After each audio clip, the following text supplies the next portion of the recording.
Hello, I'm Sebastian. Welcome to 9 Trees podcast. Today, I will summarize and review the book. ACT with Love by Russ Harris applies acceptance and commitment therapy principles to the everyday realities of romantic relationships. Rather than promising quick fixes or perfect harmony, the book focuses on building psychological flexibility so couples can respond more wisely when conflict, distance, or recurring patterns show up. Harris is known for translating ACT ideas into practical tools, and here he adapts those tools to help partners move from struggling against uncomfortable thoughts and feelings to acting in line with shared values. The central promise is not to eliminate pain, but to stop letting pain drive unhelpful behaviors like blame, withdrawal, defensiveness, or people-pleasing. By clarifying what matters most in the relationship and learning to make room for difficult emotions, readers are guided toward more open communication, greater empathy, and more effective repair after ruptures. The book is positioned for couples at many stages, from early friction to long-term stuckness, and for individuals who want to change their side of the dance even if their partner is not ready yet. I will give you key takeaways from this book. Firstly, psychological flexibility as the foundation for healthier love. A core theme of the book is that relationship distress often escalates not only because of the original problem, but because of how each partner tries to manage inner experience. ACT frames this as psychological inflexibility, getting hooked by thoughts, fused with stories about what a partner means, and pushed around by anxiety, resentment, shame, or fear. In intimate relationships, this can lead to rigid patterns such as attacking to regain control, shutting down to avoid vulnerability, or endlessly arguing to feel understood. The book highlights psychological flexibility as the alternative, the capacity to notice thoughts and feelings without automatically obeying them, to stay present with what is happening, and to choose actions based on values rather than short-term relief. This reframes conflict from a battle to win into a moment to practice skillful responding. Instead of trying to eliminate insecurity or irritation, partners learn to make space for those states while still showing up with respect and care. The result is a more stable emotional climate, where difficult conversations become less threatening and repair becomes more possible. Flexibility also supports realism, accepting that closeness and friction can coexist in a meaningful relationship. Secondly, stepping out of the struggle, acceptance over control in conflict. Another major topic is the idea that many couples get trapped in a struggle agenda, a constant attempt to control feelings, control the partner, or control the outcome of a disagreement. The book describes how this agenda can create a paradox. The harder someone pushes for certainty, validation, or immediate change, the more the other partner often resists or withdraws. ACT introduces acceptance not as resignation, but as willingness to experience uncomfortable emotions and urges without turning them into destructive behavior. This shift is especially relevant in recurring conflicts where both partners feel stuck and reactive. By practicing acceptance, a person can notice the surge of anger, the impulse to criticize, or the fear of rejection and still choose a response that aligns with the relationship they want to build.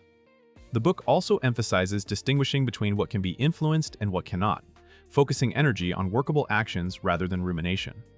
Acceptance supports de-escalation because it reduces the need to prove a point at any cost. It also creates room for compassion, since partners can recognize that both are usually trying to protect something important, even when their strategies are painful. Thirdly, diffusion and mindfulness, changing the relationship to thoughts. Harris brings ACT techniques like cognitive diffusion and mindfulness into the relational arena, showing how internal narratives can inflame disconnection. In conflict, partners often treat thoughts as facts. You never care, I am not enough, they are selfish, this will never improve. When fused with these stories, people react as if the story is the whole reality, leaving little space for curiosity or nuance. The book highlights diffusion as a way to step back and see thoughts as mental events rather than commands. This can soften certainty, reduce blame, and reopen communication. Mindfulness adds the skill of noticing what is happening right now in the body, the tone of voice, the urge to interrupt, and the moment when defensiveness rises. With that awareness, a couple can slow down and choose to listen, ask clarifying questions, or pause before saying something that cannot be unsaid. These practices also help partners detect their own triggers and habitual scripts, which is essential for breaking cycles. Over time, mindfulness and diffusion can make intimacy safer because each person becomes less reactive and more capable of staying present with discomfort while still behaving with kindness and respect. Fourthly, values-based partnership. Choosing what you stand for in love, a distinctive contribution of ACT is its focus on values, and the book uses this lens to help couples move beyond problem-solving alone. Values are described as qualities of action that can be lived in any moment, such as being caring, honest, playful, reliable, or courageous.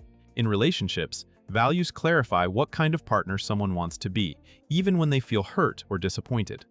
The book encourages readers to identify personal and shared values, then use them as a compass during conflict. This matters because many couples measure success by whether they feel good or whether their partner behaves a certain way. Values shift the measure to whether you are acting in a way you respect. That creates resilience when circumstances are hard, including long-term stressors like parenting, health issues, or career pressures. Values also support collaboration. When partners name what matters, they can look for solutions that honor both sets of values rather than forcing one person to surrender. The book frames committed action as small, repeatable behaviors that embody values, like making repair bids, practicing appreciation, or setting boundaries with respect. This turns growth into an ongoing practice instead of a one-time breakthrough. Lastly, communication and repair, turning ruptures into reconnection. The book emphasizes that strong relationships are not defined by a lack of conflict, but by the ability to repair after disconnection. Using ACT principles, repair becomes less about winning an argument and more about reestablishing safety and connection.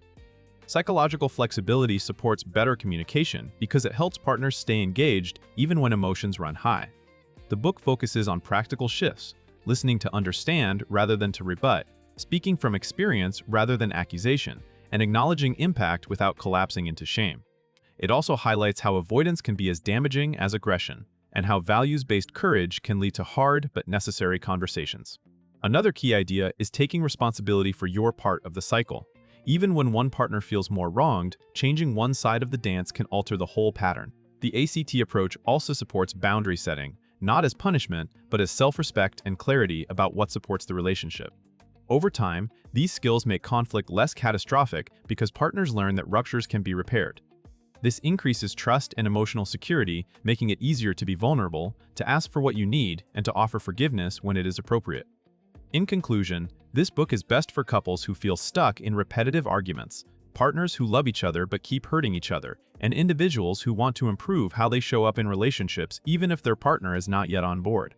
It is also useful for readers who appreciate evidence-based therapy ideas and want tools that are practical rather than purely inspirational.